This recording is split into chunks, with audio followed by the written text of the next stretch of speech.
মালদার রতুয়া ১ নম্বর ব্লকের মহানন্দাটোলা কাটাহাদিয়ারা শ্রীমদ্ ভাগবত কথা কমিটির পরিচালনায় ৭ দিনব্যাপী শ্রীমদ্ ভাগবত অমৃত কথা শুরু হলো রবিবার।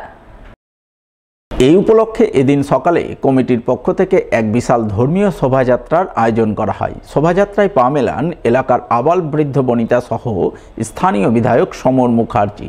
সকলের উপস্থিতিতে মহিলারা মঙ্গল ঘট ভরে গঙ্গা থেকে জল আনয়ন করে মন্দির ধৌতকরণ প্রক্রিয়া সম্পন্ন করেন। এরপর ঢাকঢোল বাজিয়ে প্রবল হর্ষ উল্লাসের মধ্য দিয়ে মহানন্দাটোলা ফুটবল ময়দানে শুরু হয় ৭ দিনব্যাপী শ্রীমদ্ ভাগবত অমৃত কথানুষ্ঠান।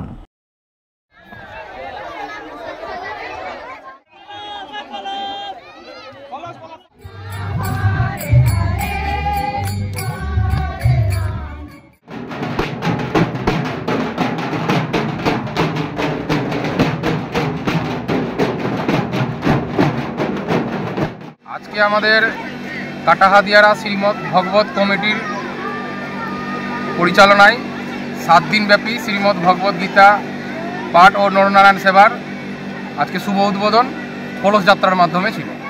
সর্বদা ওম গুরুশা সর্বোপচারায় কি জয়, সতগুরুদেব ভগবান কি জয়, রাধা রানী কি জয়।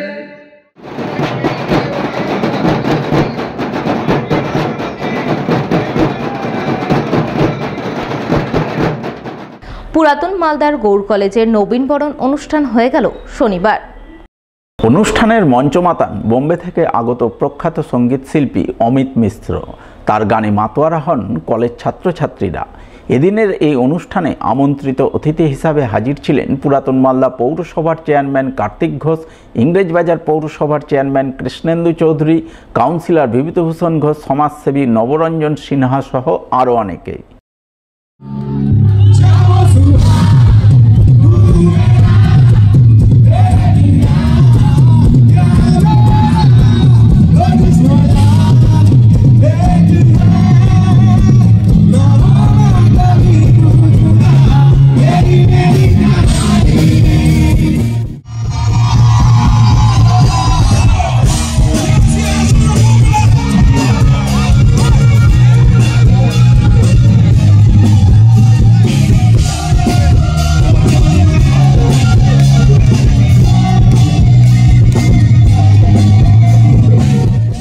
অন্যদিকে রবিবার এক স্বেচ্ছাসেবী সংস্থার পক্ষ থেকে হবিবপুর ব্লকের রাইস মিল হাটে শীতবস্ত্র বিতরণ অনুষ্ঠানের আয়োজন করা হয়।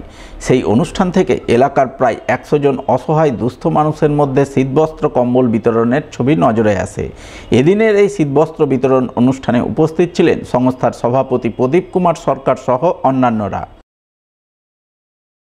আজকে আমরা আমাদের এই কালিয়াগঞ্জ SC/ST ওয়েলফেয়ার অর্গানাইজেশনের পক্ষ থেকে বা উদ্যোগে আমরা রাইস মিল হাটে সাগর কমপ্লেক্সের কাছে আমরা শীতবস্ত্র বিতরণের একটা অনুষ্ঠান করেছি এবং তাদের হাতে আমরা প্রায় ১০০ জনের হাতে আমরা শীতবস্ত্র তুলে দিলাম। আর আমাদের আগামী দিনে বা আমরা এর আগে আমরা অনেক অনুষ্ঠান করেছি, আমরা আগামী দিনে আরও আমরা সামাজিক এবং সাংস্কৃতিক অনুষ্ঠান করব এই এনজিওর উদ্যোগে এবং সেটা আমাদের এই রাইস মিল হাটেই অনুষ্ঠিত হবে।